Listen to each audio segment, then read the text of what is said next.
What's going on, Gig Nation? This is the Gig Accountant. My name is Naz. I'm a licensed CPA in the state of New Jersey. I'm also a gig economy worker working on food delivery platforms such as Grubhub, Uber Eats, DoorDash, Postmates. Referral links are down in the description box below if you are interested in signing in any of those. I wanted to review this article, which is regarding saving for retirement for gig workers. Now, this is the issue that hits near and dear to my heart because I am a gig economy worker, even though I do it on a part-time basis. But I do realize that a lot of folks don't have saving vehicles provided through their jobs because working through a gig economy as a gig worker, you may not necessarily have these 401ks or other things that are provided by an employer that you can easily contribute some of your earnings to put aside for retirement. So, as a gig economy worker, you're going to have to take this initiative into your own hands and set aside money for your own retirement to save for yourself, because no one else is going to be looking out for your interests when it comes to that. You're going to be responsible for saving for your own retirement, unless you happen to want to work gig jobs for into your twilight years, into your retirement, which is not a horrible thing, neither. If you have some money set aside, and if you want to continue working some gig jobs into retirement as long as you can, there's nothing wrong with that, and that will help you with covering costs, perhaps. So, but for a lot of folks, they don't want to be continuing to work and hustle into their 60s, into their 70s, and beyond. So, setting aside money for retirement, even if it's a little bit, to help set aside costs so that you don't have to hustle as hard into your later years. So, I wanted to get into this article. This article is from CBS News. It is How Gig Economy Workers Can Save for Retirement, and it is by Ray Martin. So, let's read this article. Okay. Today's gig economy is creating both opportunity and problems for millions of Americans. Gig workers include those who devote at least some of their time to providing ride-hailing services, short-term rentals of their homes, or delivery services. And food delivery. It doesn't mention that, but I'll throw it in there. One powerful example is Uber. The ride-hailing service, which launched its initial public offering earlier this year, said over 1.5 million active Uber drivers received more than $3 billion in payments in 2017. That's huge. That's a huge amount of money that folks are earning and hustling for. But anyway, active Uber drivers can earn an average monthly income of about $364. That's low. But I guess a lot of folks just do this as a very side income, side hustle thing to supplement their main income. So, but $364 is a good, side hustle, a good amount of money to just supplement whatever your regular earnings are. Okay, to continue, Uber and other gig economy players such as Airbnb, Lyft, and DoorDash employ workers as freelancers or independent contractors. They typically receive income that's reported on Form 1099 for self-employed workers, and that usually means unless they have another job as an employee or at a company, they have a personal responsibility for a lot of things, including saving for retirement. Okay, yeah, that's what we were just talking about. If you don't have a regular employer, that responsibility as a gig economy worker for saving for retirement falls squarely upon you. Okay, unfortunately, that's at least in the United States. It may be different in different countries. I don't know, but back into this, the best retirement savings strategy for gig workers includes setting up a retirement plan that has significant tax benefits for the self-employed. Among those benefits, contributions are deductible from your income, and the money saved in a retirement plan account grows tax-free. Also, if you're the owner of a small business and you have employees, a retirement plan can help attract and retain them. The self-employed can establish several types of retirement plans, but figuring out which is the best option for you can be confusing. Here are the 4 most common plans for the self-employed and guidance aimed at helping you decide which one is most suitable for you. So, payroll deduction IRAs. If you don't want to set up a formal retirement plan, you can open an IRA.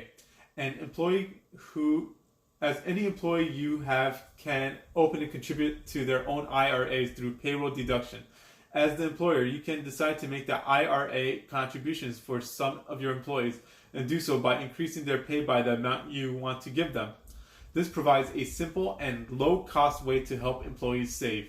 If you have employees, to decide which type of IRA is best for them, a traditional IRA or a Roth IRA. The annual IRA contribution limits for this type of plan is $6,000, $7,000 for employees age 50 or older.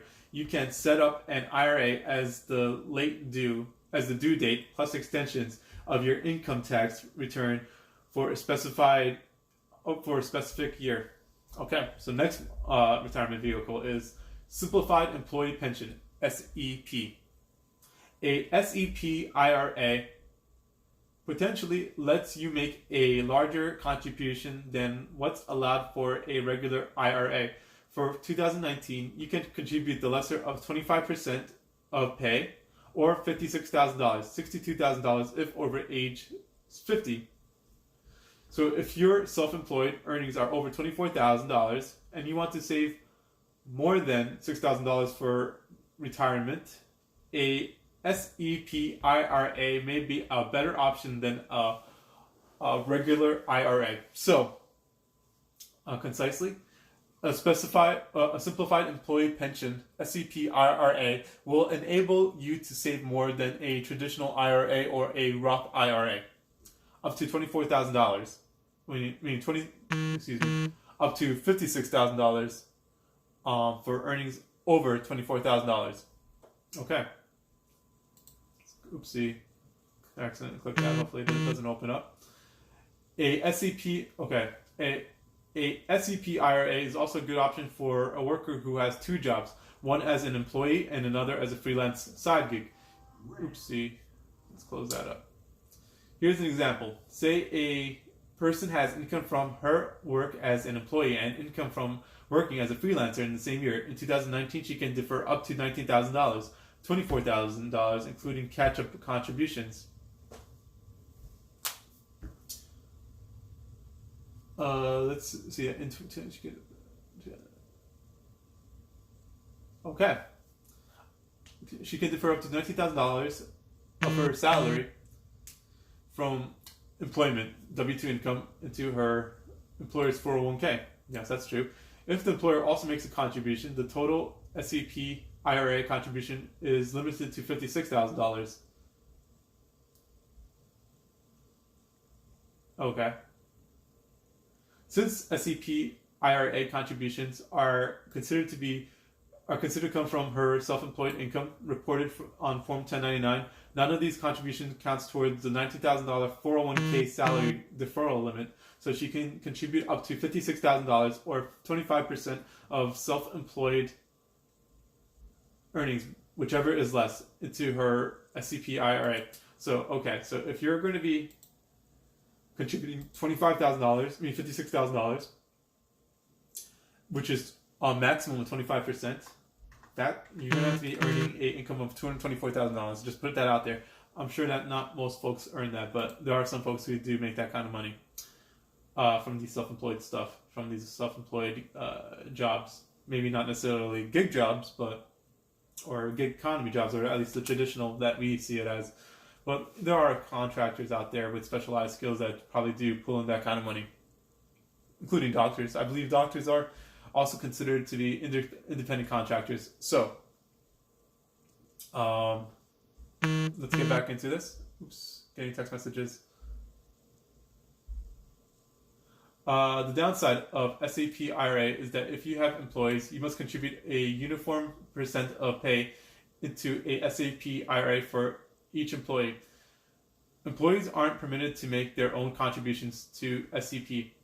Setting up a SEP entails no additional cost beyond contributions, and as the employer, you can decide whether you make any contributions in any given year. A SEP for this year can be set up next year if you do it before you file your tax return. Okay, let's see how much we got left here. Okay, so we got two more retirement vehicles left. So the next retirement vehicle is the Simple IRA plan. This plan allows employees to contribute a percentage of their pay into an IRA and requires an employer to either match employee contribution dollar for dollar up to 3% or of compensation, or make a fixed contribution of 2% for all eligible employees, even if they choose not to contribute.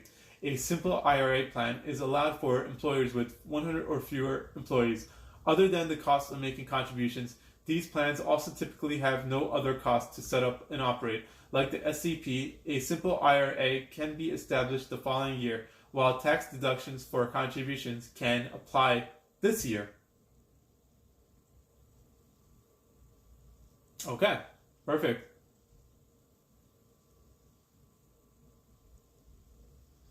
Self-employed. Okay, so the next retirement vehicle is self-employed 401k profit sharing plan.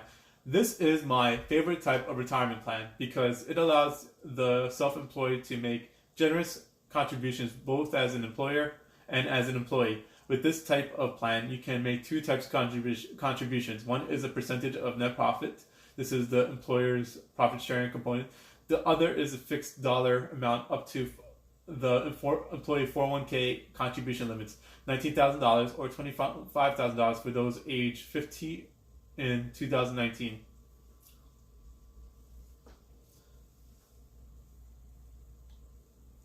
For an individual who declares about $75,000 net profit from self-employment, the total contributable amount for this plan is $32,940. If you're age 50 or older, you can contribute up to $38,940. Okay.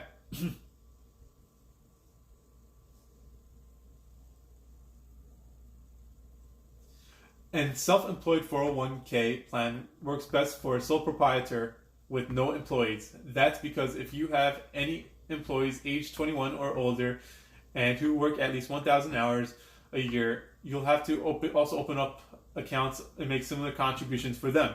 Finally, you'll need to establish a self-employed 401k plan before year end to make a tax-deductible contribution for this year. Okay.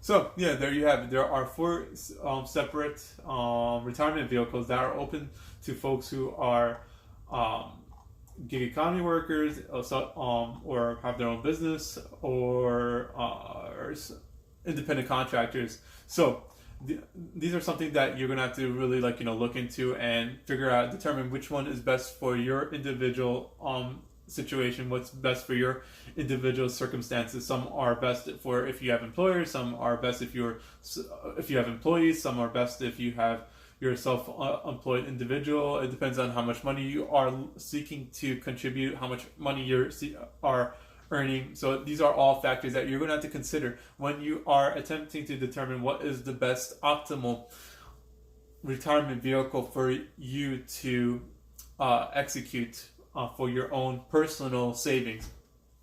So the simplest is probably the traditional IRA, Roth IRA vehicles. But then you also have your simplified employee pension, SCP IRA. You have your, what's the next one? Simple IRA plan. And you have your self-employed 401k profit sharing plan. Okay, guys. So that's all I have for this video. I want to leave you with a quote of the day, quote of the video. And this is a quote from Confucius. And concisely, you can learn from everyone.